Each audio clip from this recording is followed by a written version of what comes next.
পৃথিবীর স্বৈরশাসকদের তালিকায় ফ্রাউনের নাম সব সময় সবার আগে নেওয়া হয়। জনগণের উপর তার জুলুম নির্যাতন এত বেশি ছিল যে পৃথিবীতে নতুন করে কোনো স্বৈরশাসক প্রতিষ্ঠিত হলে তাকে ফ্রাউনের সঙ্গে তুলনা করা হয়। অত্যাচারী ফ্রাউন যতটা প্রভাবশালী ছিল, তার পতনও ঠিক ততটাই করুণভাবে হয়েছে। পতনের মুহূর্তে নিজেকে রক্ষার শেষ অবলম্বনটুকু ছিল না তার কাছে, লাশ দাফনেরও কেউ ছিল না তার সঙ্গে। ফ্রাউনের পতনের পর বনি ইসরায়েল সমুদ্র পার হয়ে সিরিয়ায় চলে যায় এবং সেখানে একটি জায়গায় 3 দিন অবস্থান করে। সেখানে পান করার মতো কোনো পানি ছিল না। মহান আল্লাহ তাআলা তাদের জন্য সুপেয় পানির ব্যবস্থা করলেন। এ সময় বনি ইসরায়েল এমন এক সম্প্রদায় দেখা পেল যারা মূর্তি পূজায় লিপ্ত ছিল। তাদের মূর্তিগুলো ছিল গরুর আকৃতির।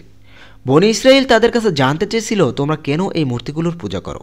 জানিয়েছিল এগুলো আমাদের উপকার করে, প্রয়োজন পূরণ করে। বনি ইসরায়েলের মূর্খ লোকেরা তাদের কথায় প্রভাবিত হলো এবং মূসা আলাইহিস সালামের কাছে আবেদন করল তিনি যেন তাদের জন্য এমন দেবদেবী তৈরি করে দেন যেন তারাও তার কাছে নিজেদের প্রয়োজন আবদার জানাতে পারে।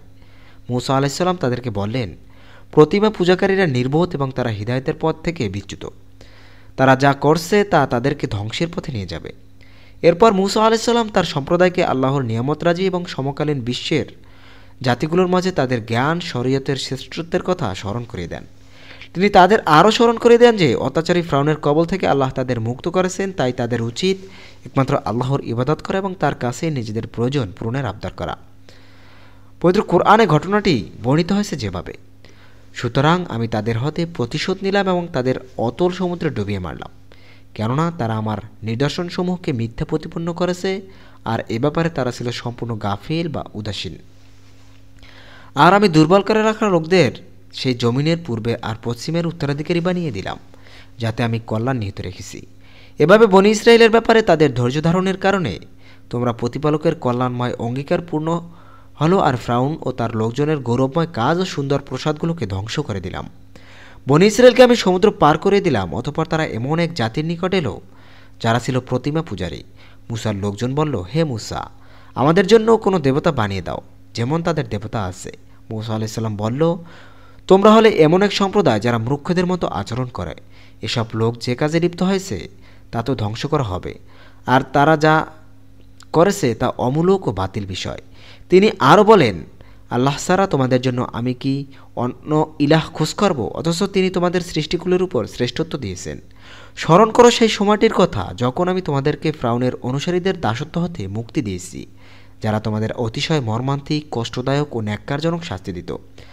তোমাদের পুত্রদেরকে হত্যা করত এবং নারীদেরকে জীবিত রাখত। এটা ছিল তোমাদের জন্য তোমাদের রবের পক্ষ থেকে বিরাট পরীক্ষা। সূরা আরাফ আয়াত নম্বর 136 থেকে 141। সুপ্রিয় বন্ধুরা, মিশরের অধিবাসী কিপ্তিদের রাজাকে ফ্রাউন বলা হতো।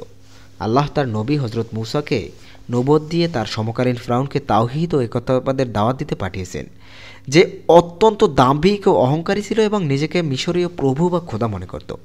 কোরআনে বহু জায়গায় নবী মুসা আলাইহিস সালাম ফ্রাউনের কাছে প্রেরণ, ফ্রাউনের ঔদ্ধত্য, জুলুম, মুসার দাওয়াত এ সংগ্রামের ঘটনা বর্ণনা এসেছে। বিভিন্ন হাদিসেও ফ্রাউন ও নবীর মুসা আলাইহিস সালামের বিভিন্ন ঘটনা বর্ণিত হয়েছে। কোরআনে সূরা ইউনূসে ফ্রাউনের পতন, ফ্রাউনকে ডুবিয়ে মারার ঘটনা বর্ণনা করা হয়েছে। আল্লাহ তাআলা বলেন, আমি বনি ইসরায়েলকে সাগর পার করে দিলাম আর ফ্রাউন ও তার সেনাবাহিনী দুচারার বাড়াবাড়ির উদ্দেশ্যে তাদের পশ্চাৎ ধাবন করলাম। যখন তারা ডুবতে আরম্ভ করলো তখন ফ্রাউন বলল, এবার বিশ্বাস করে নিচ্ছি যে তিনি ছাড়া আর কোনো মাবুদ নাই, যার উপর ঈমান এনেছি বলে বনি ইসরায়েল আমিও তারই অনুগত অন্তর্ভুক্ত। আল্লাহ তাআলা বললেন, এখন একথা বলছো অথচ তুমি ডুবতে শুরু করার পূর্ব মুহূর্ত পর্যন্ত নাফরমানি করেছিলে এবং পথভ্রষ্টদেরই অন্তর্ভুক্ত ছিলে। আজকের দিনে আমি শুধু তোমার দেহ রক্ষা করব, যেন তা পরবর্তীতে জন্য নিদর্শন হতে পারে। নিঃসন্দেহে বহু মানুষ আমার নিদর্শনসমূহের ব্যাপারে উদাসীন। সূরা ইউনূস আয়াত নম্বর 88 থেকে 92। কিছুদিন ধরে সামাজিক যোগাযোগ মাধ্যমে ফেসবুকে বাংলাদেশি ব্যবহারকারীদের মধ্যে এমন একটা তথ্য ব্যাপকভাবে ছড়িয়ে পড়েছে যে ফ্রাউনের পতনের পর 40 দিন লাগাতার বৃষ্টি হয়েছিল এবং টানা বৃষ্টির জমিন উর্বর হয়ে উঠেছিল। অনেকের এরকম কথা, লেখা, ছবি পোস্ট করেছেন, শেয়ার করেছেন। অনেকে আবার প্রশ্ন করেছেন এ তথ্যের ভিত্তি কী বা তথ্যটি সঠিক কিনা। কোরআনে বা হাদিসে কি বর্ণিত হয়েছে যে ফ্রাউনের পতন ও মৃত্যুর পর 40 দিন বৃষ্টি হয়েছিল? এ প্রশ্নের উত্তর হলো, এরকম কোনো তথ্য কোরআনে বর্ণিত হয়নি।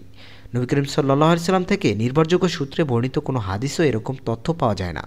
নির্ভরযোগ্য কোনো হাদিস গ্রন্থ বা ঐতিহাসিক বর্ণনায় এরকম কোনো তথ্য পাওয়া যায় না। এটি ফেসবুকে ছড়িয়ে পড়া অনেক গুজবের মতোই সম্পূর্ণ ভিত্তিহীন একটি তথ্য, যাকে উদ্দেশ্যমূলকভাবে ছড়িয়ে দিয়েছে। মহান আল্লাহ রাব্বুল আলামিন সবাইকে সঠিক বুঝদান করুন। আমিন।